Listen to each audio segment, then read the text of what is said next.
Hello, everyone, and welcome to the Africam show. We are starting off at Olifant's River, and oh my goodness, look at that winter sunlight.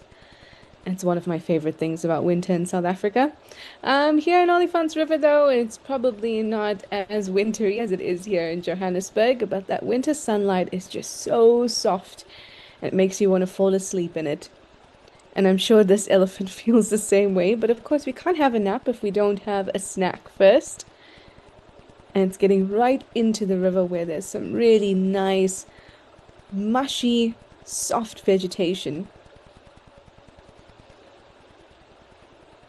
Herbivores are always after the juiciest bits, and this is a good time to get it because as we head into the dry season, well, pretty much into it already, but as we head further into the dry season, things are not going to be as juicy and tasty.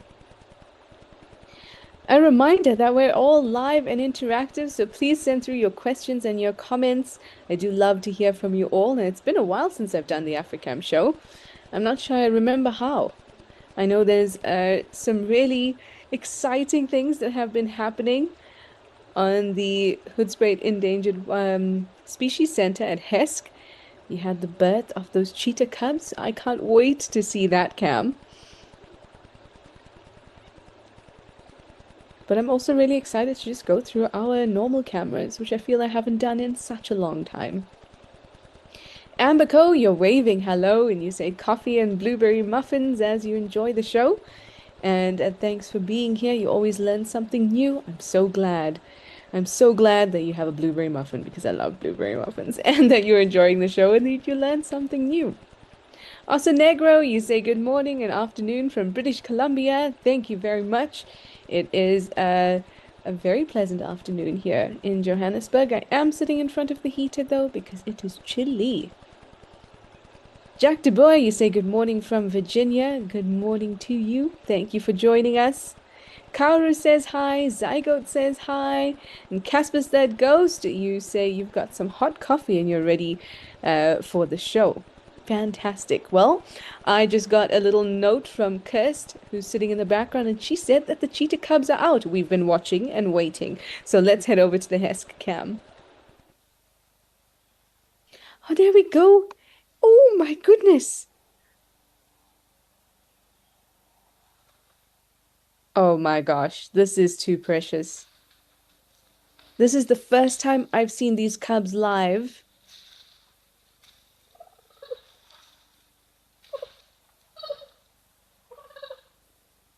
How privileged are we to see this? Three little babies, and they're only about 4 weeks old.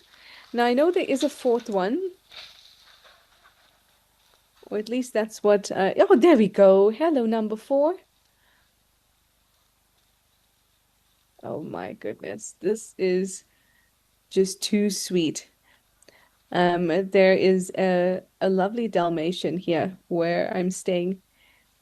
He didn't see the cheetah cubs, but you might have heard him barking there. Oh, don't fall in the hole. Can someone please cover that hole? They might be too big to fall in there, which is a great thing, but I do worry about them. Now they're getting a nice clean from Mum. So Mum's name is Tammy. I think Tammy is about 9 years old or so.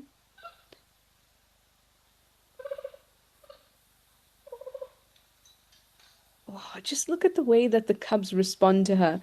And that's something that you see across all species that have parental care.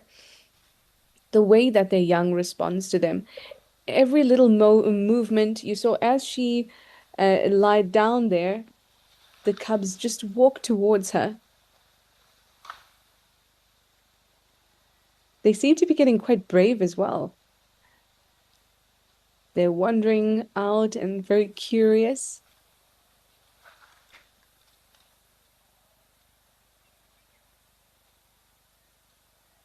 I think we have one mama's boy or girl that's staying very close to mum.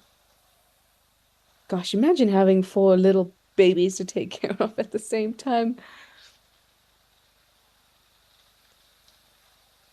MG Leopard Spots, you say good morning and you're looking forward to the show. I'm so glad that you and I are both looking for or looked forward to it because this is really, really what I wanted to see. April Owl, you say good morning, everyone, from a sunny Connecticut. You're enjoying your blueberry iced tea and you're happy to be here. Very nice. No blueberry iced tea here on this side. I'm very chilly in Johannesburg. So these cubs, about 4 weeks now,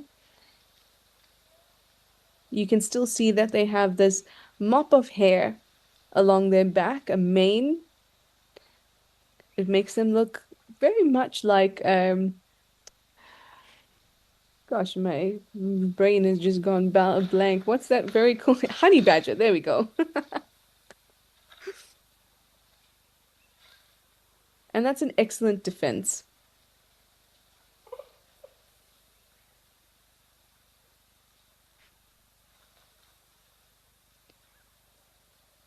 I just love how curious they are and they're moving about.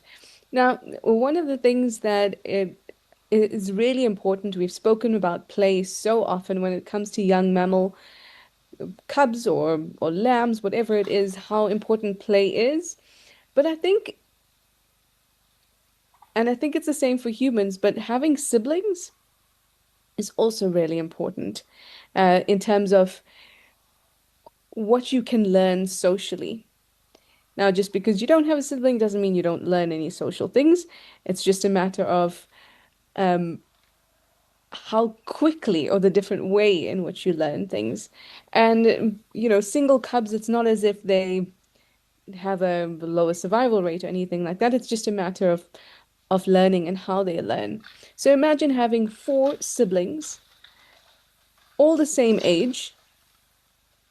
You're going to learn very quickly what's acceptable and what's not acceptable. You'll also learn very quickly how to express your dominance. What are they watching? Kes, do you know if we can zoom out a little bit and see what they're watching? Because something's definitely eating or drinking close by. Oh, there's Kes says there's vultures eating Tammy's leftovers. I hope you're not playing with me. But if so, that is so cool.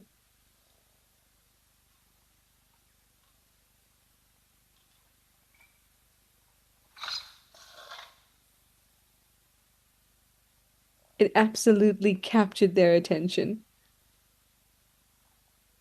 But maybe they're used to it and everyone's turning around now.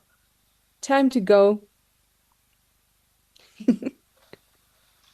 So sweet. Oh yeah, those are definitely vultures. Oh no, it's a little bit scary. Grumpy old mum, grumpy old mum, grumpy old man. That's your own fault for my slip. You say mum, mum, mum, mummy. Absolutely. Lisa Hoffman, you say you watched the first three Born live and it was awesome. That is unbelievable. That is such a privilege. That's such a rare thing that you would never ever really be able to see that in the wild. Cheetah mums would go to somewhere secluded, somewhere they feel safe, and that's hardly ever an area that we're going to be able to go to if you're on safari or even if you live in the bush. You'd have to be so lucky to see that. So that is a once in a lifetime kind of treat.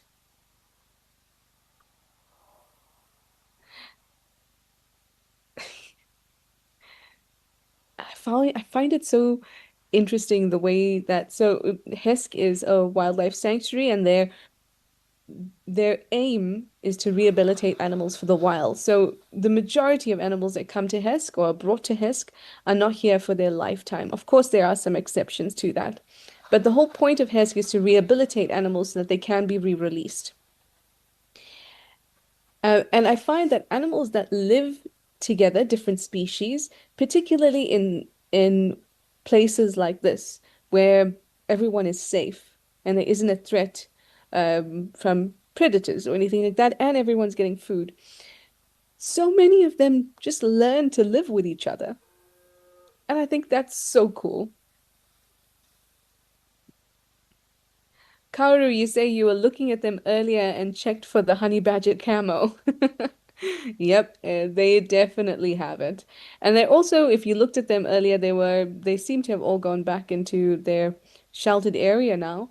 But if you saw them, it almost looked like that mane was a little bit wet, and that would be from mum cleaning them. Because normally it can stick up and be quite fluffy, and it probably will do so in the next couple days. Now that mane will start to shrink back around 3 months.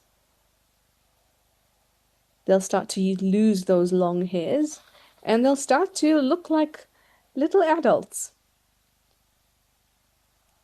But then it will take another, say, year and a half before they reach independence, and only at about 2 years old, they'll actually reach sexual maturity. So they have a long way to go with mum. At least a year and a half of responsibility left for Tammy. Zara1, you say good afternoon from the UK. You adore these little cubs. I mean, it's difficult not to, right? They are stunning. And I mean, for those who have watched their birth, or maybe not even their birth, but have seen them from day one, haven't you gotten a certain attachment to them? Now, I think that's a beautiful thing because that's how we allow ourselves to have a solid foundation in conservation. Just let ourselves fall in love with wildlife and all things wild and wonderful. Andy, you say good afternoon. You say I've got to tell you all about my South America trip. I will definitely do that. In fact, looking at the vultures, it reminded me very much of my time in the Amazon, in this area where I was having a shower, quote unquote. It's not quite a shower as you imagine it, but it is theoretically a shower.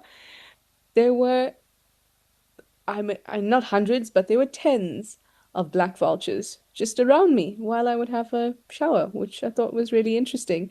And again, I mean, I was staying with an indigenous community at the time, and these are people that live with these animals every day. They're just part of life, and the animals feel safe there, and they get food scraps. So very similar situation to what we have here with Tammy and her vultures. And so they're just completely unafraid. Robert McClements, you say good day from Norway. Good day, and thank you for being here. Mindy, what a question. You say, how would the hair along the back to resemble the honey badger have evolved? That astounds you. Oh, me too, Mindy. It is really astounding. Like, how does nature and I mean, I was about to say evolution, but evolution is just a process, right? But how does that get figured out? I mean, in the most simplistic way, the cheetah cub with the longer hair manages to survive better than the cheetah cub with the short hair, you know. But that's a very basic understanding of how that had happened. But then it also begs the question of whether that's just a matter of coincidence that a long-haired cheetah cub or a population of long-haired cheetah cubs did better than those with short hair, or whether it was actually an advantage, a survival advantage. Whatever it is, it persisted because evolution doesn't, or survival of the fittest is not really the most accurate way to describe it. It's just survival of the fit. If you're good enough, that's what matters. You don't have to be the best at something. As long as that thing, whatever it is, whatever kind of mutation, as long as it doesn't kill you and it doesn't cause a reduction in your potential survival rate, that's all that matters. Amber Co, you say you love to hear Tammy's chirpy calls with her cub. Oh, I would love to hear them too. But now I see a new obsession forming, and now I'm going to have to check on Tammy all the time.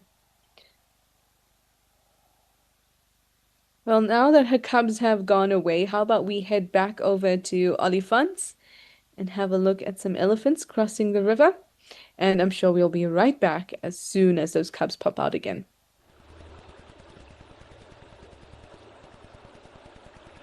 Oh, it's so scenic.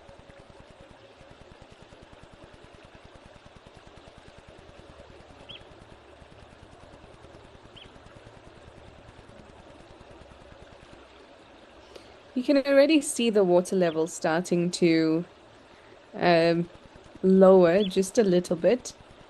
But this river never dries up. I say never, but I don't know the history of it to say that it's never ever dried up, but I've never seen it dry up. It's a very strong river. It's wide, it's got a very high capacity. And I suppose that's one of the reasons that during the dry season, especially, this is a really busy, busy area. One of the few water sources that are still available during the dry season. But these elephants are quite far away, so how about we head over to Eldonyo in Kenya and have a look at one a little closer up? Oh, hi! Oh, I do love the elephants at Eldonyo.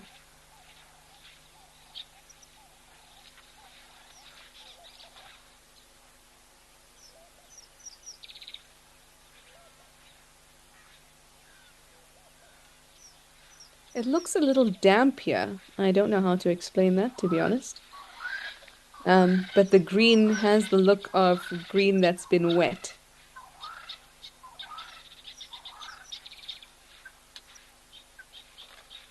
But I can feel I can see the humidity. I can't feel it, but I can imagine it. Can you see the twisting of the trunk? Doesn't it almost look like when you wash your hands and you don't have a dryer, don't have a cloth, and you just kind of uh, flick your hands? That's what it looked like this elephant was doing with the tip of his trunk. Almost as if he had drank something that wasn't too tasty, or maybe picked something up with his trunk that he didn't want to drink, and then he flicked that off.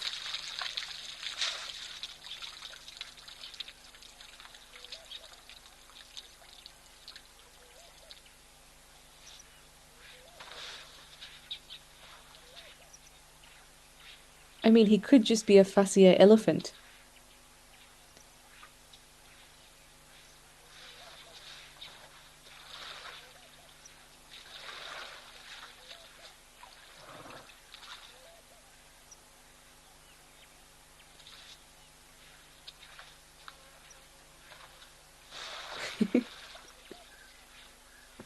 He looks like me in the kitchen when you're constantly washing little things in the kitchen when you're cooking, and then you flick your hands.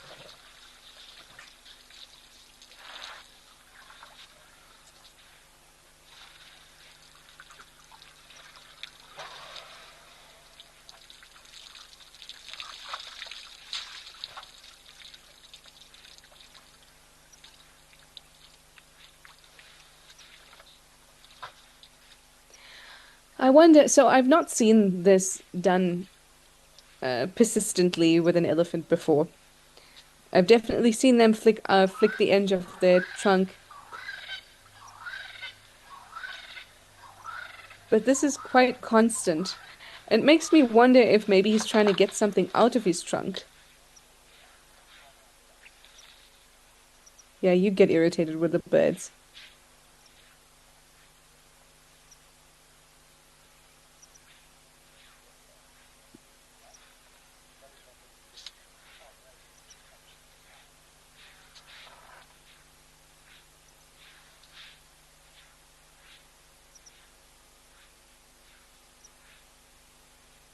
See, he's still flicking the edge of end of his trunk, and I feel that he is also quite irritable. As he turned around and the bird started squawking, that irritated him. But just before that, he was getting irritated too, and he started to lift his head up. You started to see a difference in his body language, and then he turned around and then he gave the head shake. So I wonder if something is wrong. Is something stuck in your trunk?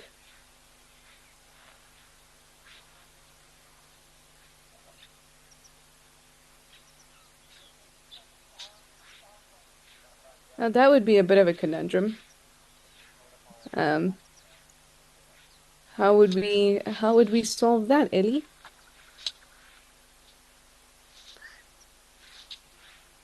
Elephants are very particular about the water they drink, and maybe one of the reasons that they are is because things can get lodged in their trunk, and I'm assuming, is very uncomfortable.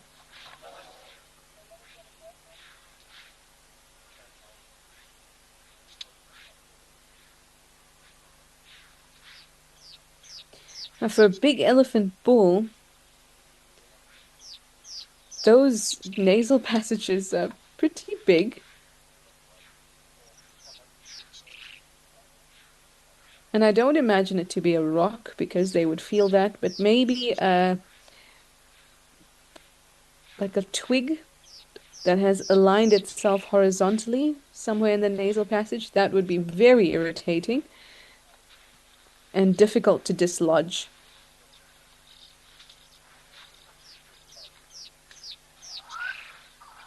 Tamara Collins, you say it's like when your dog has some pepper in his nose. What is your dog doing with pepper in its nose?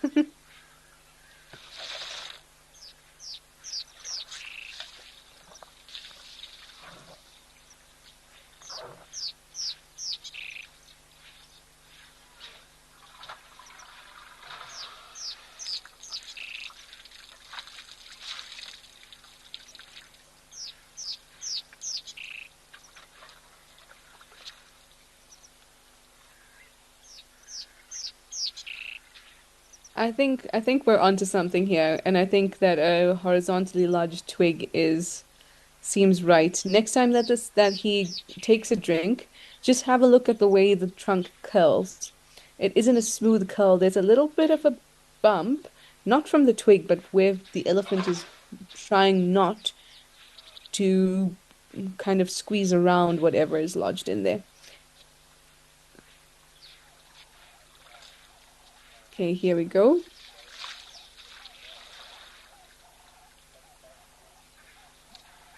Oh, yes, just cleaning my feet.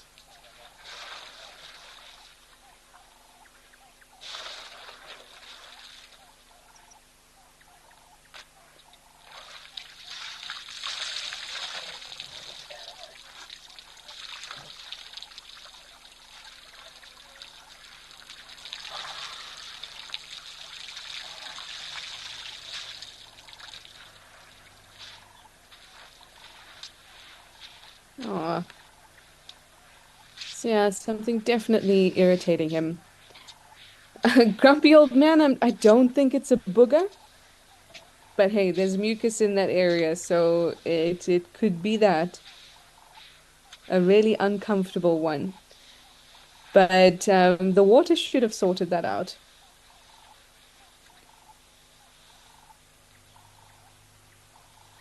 Jack de Boer, you're asking how would he get something bad out of his trunk? That's really difficult. And I think that avoidance is the best strategy. But once something is in the trunk, it's just a matter of applying pressure with water to push it out. Of course, that's difficult if they can't actually get water behind the thing that needs to be dislodged. But we should also remember that elephants are very, very, very strong. So enough contractions and movements of the muscles in that area would allow him to maneuver whatever it is out of his trunk. But I've never known an elephant to suffer any issues, particularly any long-term issues from something stuck in their trunks. Anyway, we are at Hwange now. I was about to say Hungary, but no, we are not in Hungary. We're at Hwange now, and we are watching some baboons, but we still have quite a few elephant questions. So while we watch them, I'm going to answer those. Asanegro, you're asking, can an elephant sneeze? Absolutely. Whenever we think about whether an animal can do something or not do something, all we really have to do is think about whether that animal has the right parts to do it. So if an animal has a set of lungs and a nasal passage, then they definitely have the potential to sneeze because all a sneeze is your an irritation of the mucus lining in that area. Same goes for hiccups. If there's a diaphragm and a nervous system, then there's theoretically nothing stopping an animal from getting hiccups. And this again goes for any types of issues with an organ. If they have that organ, if they possess a specific part of body part, it means that there's the potential for things to go wrong with it.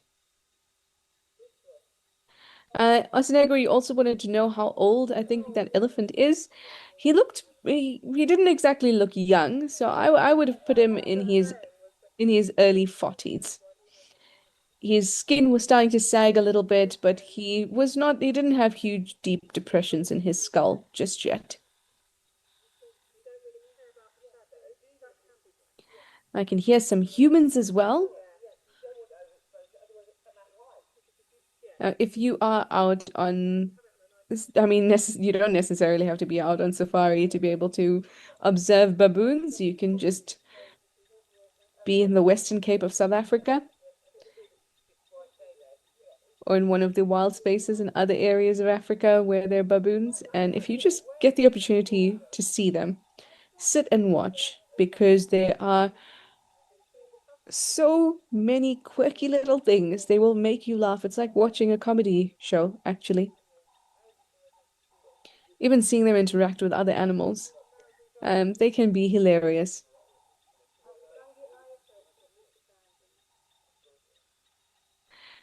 I've got one more elephant question from Mindy, which is super interesting. And there is a large herd of elephants at Simbavati. So let's head over there and have a look at them while we chat.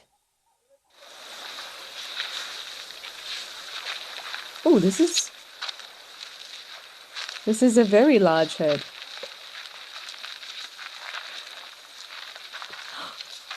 I was about to say, what is that crackling sound? It sounds like an elephant. And there we go, right next to the camera. Hello.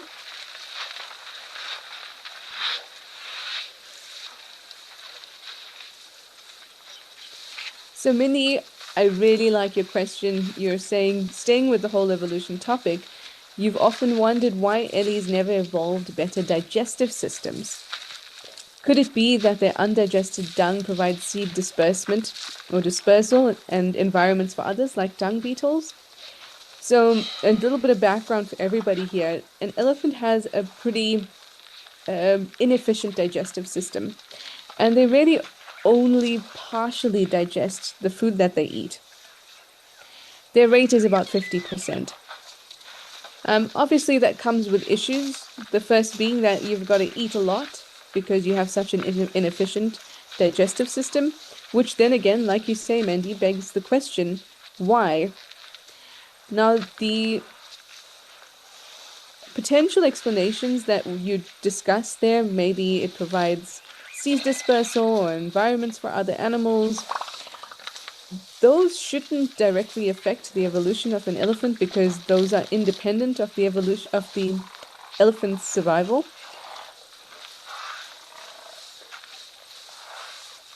But I have sort of thought of it in a different way. I have wondered whether elephants have evolved to have this kind of digestive system, as as in an inefficient digestive system, and that this is actually a positive trait for them. And I'm thinking maybe because they are such large animals, having a digestive system that's any more efficient than the one that they have would cause problems for them in terms of their size, their weight. So I've thought about it in that way as well. But because creating homes or little microenvironments for other animals are completely independent of their survival, I don't think that that contributes to the evolution of their gut. But the other one you said was seed dispersal. And I wonder if an elephant's lifestyle is so intimately intertwined with a healthy bush ecosystem and healthy trees and grasses that could that have some kind of relationship as well? Could it be that elephants that had better digestive systems, if they had in the past elephant ancestors? Actually, I should go and read about elephant ancestors' digestive systems. I'm going to do that, Mindy, because I wonder if those elephants that had better digestive systems, where seeds were not able to sprout after passing through the gut, whether that meant less vegetation around and then directly affected their population sizes or their survival. Very interesting. But I also, yeah, I have this thought as well about maybe this is the best way for them because this is the capacity that their body plan can currently support in terms of weight.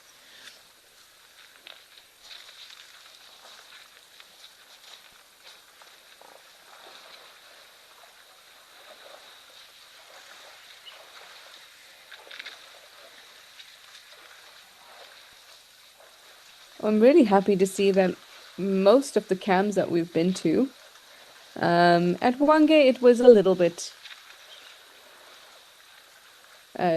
drier, but all over, or most of the camps, it's been really nice and green still, which is lovely to see. Arsenager, you say that bears disperse a lot of seeds that way. Absolutely. In fact, so many animals do.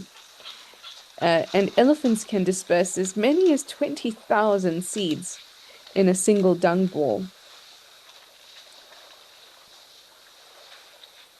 So that's a lot to go around.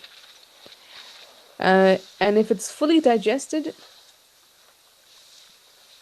there really isn't the potential for that, is there?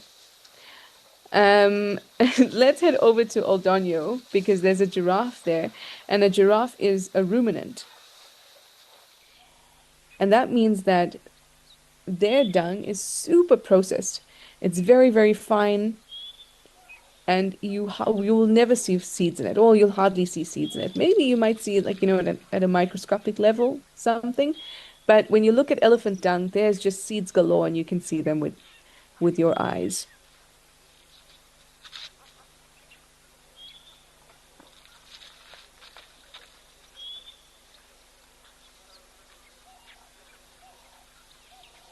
Minnie, you say that makes sense. I mean, I think that it does, but these things, as you know, are so difficult to study and so difficult to prove, and all we can really do is have hypotheses. But it is really interesting, and I kind of like the idea that um, animals can be so intimately intertwined with their environment that even something that's seemingly independent from their survival can be affected by one another.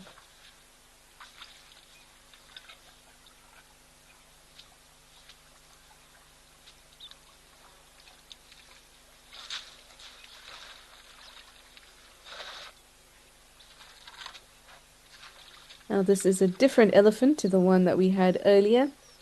You can see he's a little younger. He's got a nice full tuft on his tail.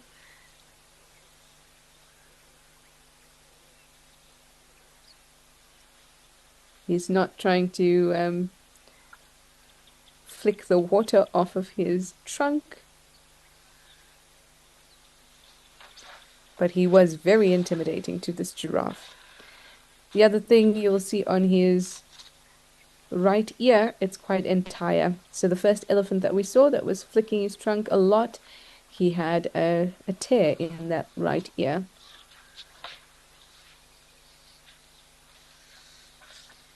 Shame. This giraffe is very concerned.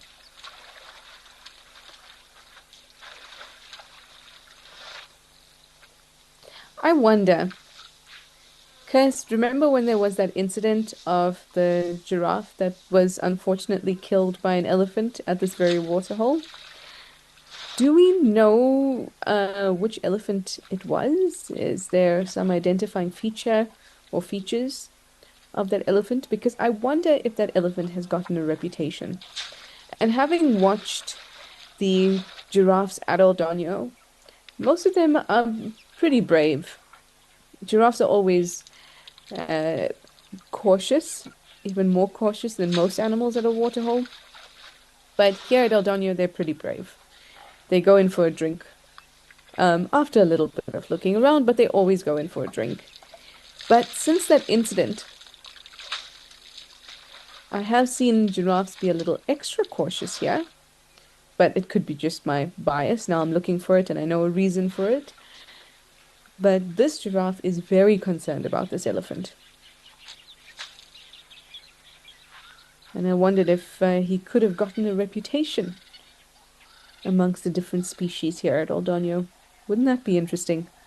How does that travel? How do animals communicate in an interspecies way? Is it just like gossip? I just imagine them like nudging each other's shoulders and pointing to the elephant that committed that unfortunate act.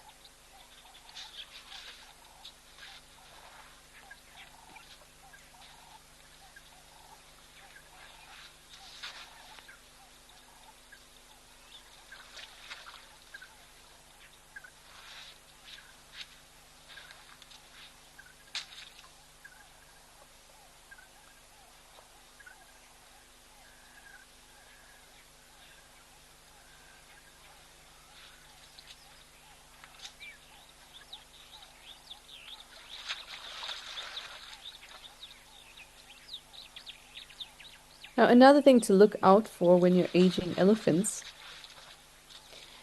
um,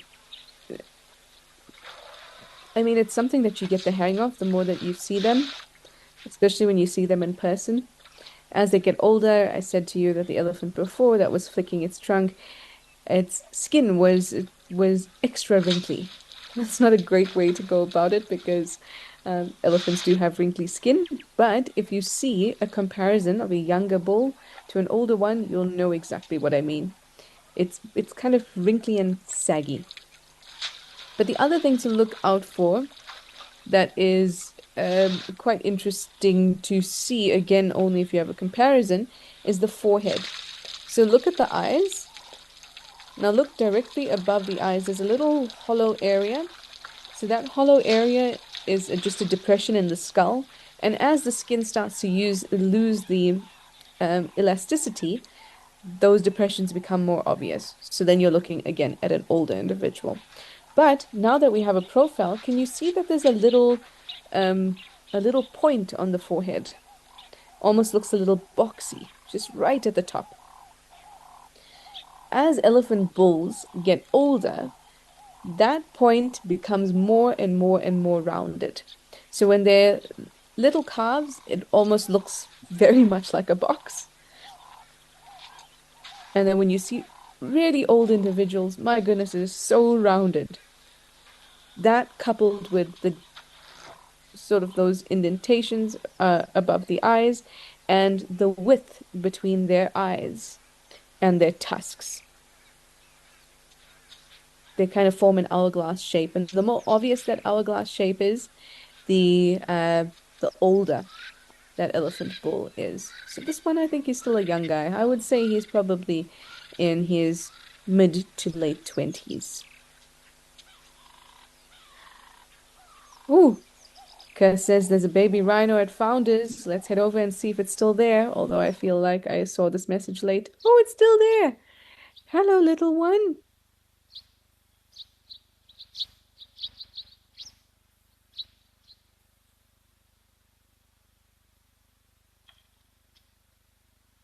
Oh, that's that your little horn has grown a lot. Yes, it has. Yes, you've got a very nice little horn now. This is Margaret and Calf. You can see Margaret's little bracelet there. Very handy to know. And the two notches in her left ear. Notching is a great way for researchers and conservationists to keep tabs on which rhino is which is obviously very important when we're trying to conserve the species. And then little calf is doing something very important also, using that horn, digging around there. Don't get stuck in that mud. That's not nice mud to get stuck in. You will slip and fall. It's really fine clay. Ooh, something's walking by. It's cast a nice shadow on the rhinos.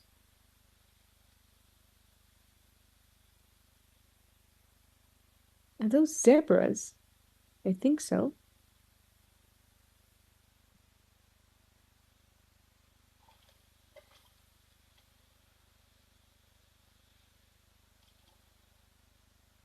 Oh no, little calf looks like it's been having a few rough nights of little sleep,